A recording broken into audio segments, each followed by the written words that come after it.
Right, back again, War Thunder 1080p, this time on the Optiplex, another custom battle. I did upload the 4K video, but I've got the usual, 4K takes the CPU out of it, blah blah blah. Test on 1080p, so you'll see a big difference between the two. So here we are, doing the Optiplex 1080p.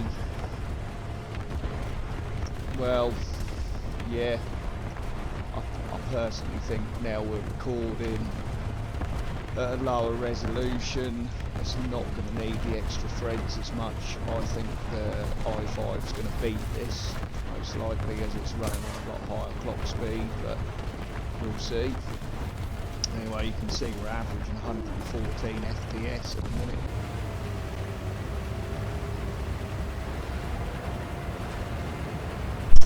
Here we are again, this time I'm on the i5, 1080p, VSync turned off. When I say turned off, I've got it on fast. I've had it on fast for both the i7 and this, so you don't get screen tearing. You can see the frames per second on this overclocked CPU is miles higher than it was on the i7.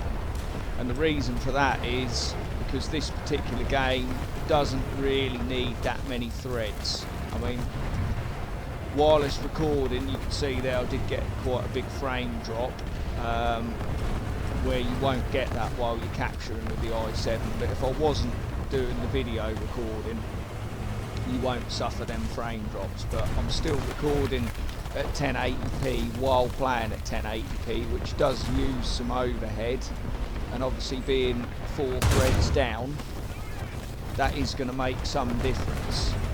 But while you're just playing with no recording going on, the i5 on this particular game is going to be superior all day long.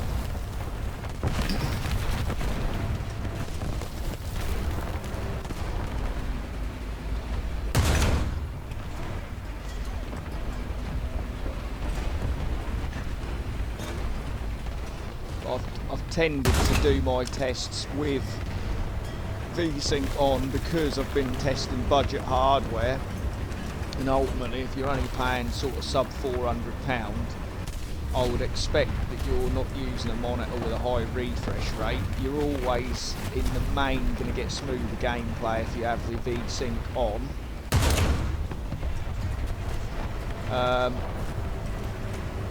So yeah, that's why I haven't sort of let the frames go to their maximums a lot of the time, as it were. And with games that are heavier like Fortnite, you can't really push sort of high graphical settings even at 1080p really.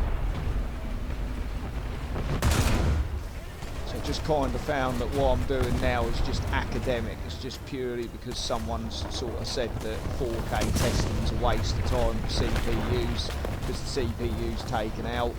Well, clearly this test shows that that's not the case. If anything, the CPU, looking at the temps, doesn't look like it's working any harder than it did when it was testing at 4K.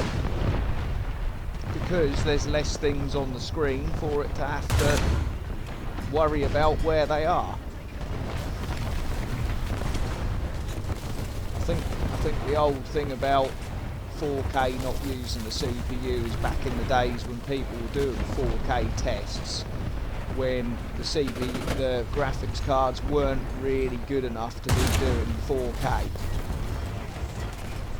Back when you thought if you got 30 FPS you were doing well on 4K. Where now really,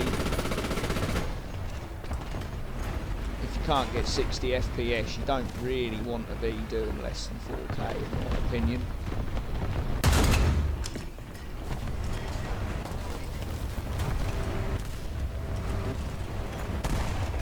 See, I'm getting a few dips, but like I say, that is, although that said on the video editor that might smooth them out because it did on the 4K testing.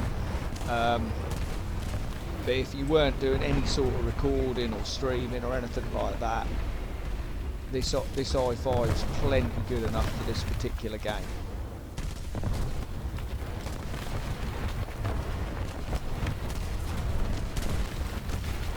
But yeah, you can see that having faster clock speed, this is 800 megahertz faster on all cores in the i7, totally offsets any deficit of having 4 threads less, and you're also 2 megabytes down on the cache memory as well.